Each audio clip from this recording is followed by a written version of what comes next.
So I grew up in a little country town that my mom was extremely Southern belle. Met my dad. My dad's was from up north. He's been in the South for 40 years now, but it was a very Southern atmosphere. Yes ma'am, no ma'am, or you got popped in the back of the head kind of thing. I have a younger brother that we fought constantly for a long time, up until probably the past 7 or 8 years. I figured out really fucking quick that I could not work for anybody else. I have an attitude problem, and that's about all there is to it. There's nothing, I knew I was either gonna work for me or I was never gonna make it in life. It was pretty cut and dry when I made that decision. The biggest thing that led me to real estate is I wanted to focus on what was gonna make me residual money.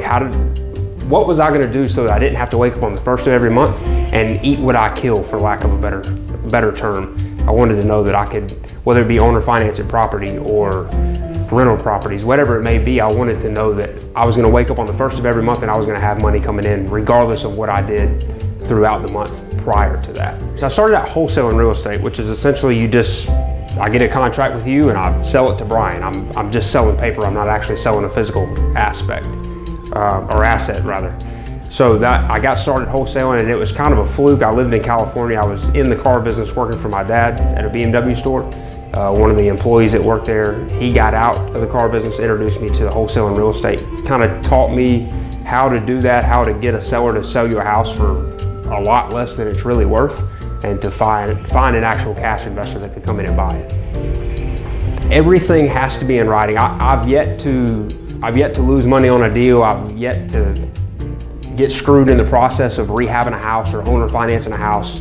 But through business partners, me being young and not knowing better, not putting it in writing would be the biggest mistake, whether it be a business partnership or what you told the seller or what the seller of the property told you.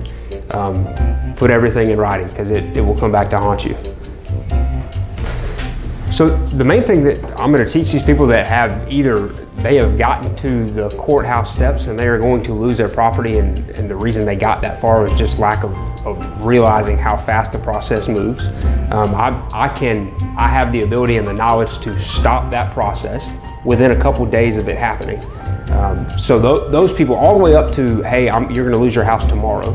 I have the knowledge to stop that property in the matter of a couple days. The people that are in the rear, I also have the knowledge to teach them the verbiage to use with their bank to restructure a loan so that they don't get to the point where we have to get an attorney involved or get the bank involved in the process to where we've got to stop a foreclosure. It's fixing it before, but I can teach them from beginning to end how to stop it, fix it, and then whether it be they stay in the property, and we teach them how to manage their money and how to afford a payment that they've been paying for 10 years or that they thought they couldn't afford for 10 years. We can teach them how in areas that they can afford it.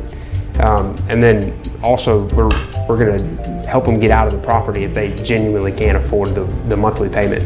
I'm going to bring them a lot of cash in their pocket, not only because I can teach them what to do from beginning to end, whether they have no money to invest or $40 million to invest. Not only am I going to teach them that, but I'm not going to charge them 14 grand for a 3-day weekend, only to have to sell them my coaching program in a week and a half.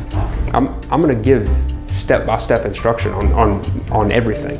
Whether you want to sell the property on the market but don't know how to negotiate with a realtor and don't want to give up 6%, or you want to modify your loan, you want to save a foreclosure, I'm going to give step-by-step instructions for all of that. So you're literally going to be able to pause the video, do what I told you to do, hit play, and then we'll move on to the next step. I want to leave a legacy for people that were like me, are like me, and still haven't had the chance to break out of either the 9-to-5, the day-to-day grind working for somebody else. I want people to look at me and know that I can, through me, my inspiration and my teaching, that they can literally do whatever they want to do in life. And that if I can do that for just a couple people, I don't need billions of dollars and a huge legacy. I can be okay with just leaving a couple people that they broke away from something they may not have the chance to before.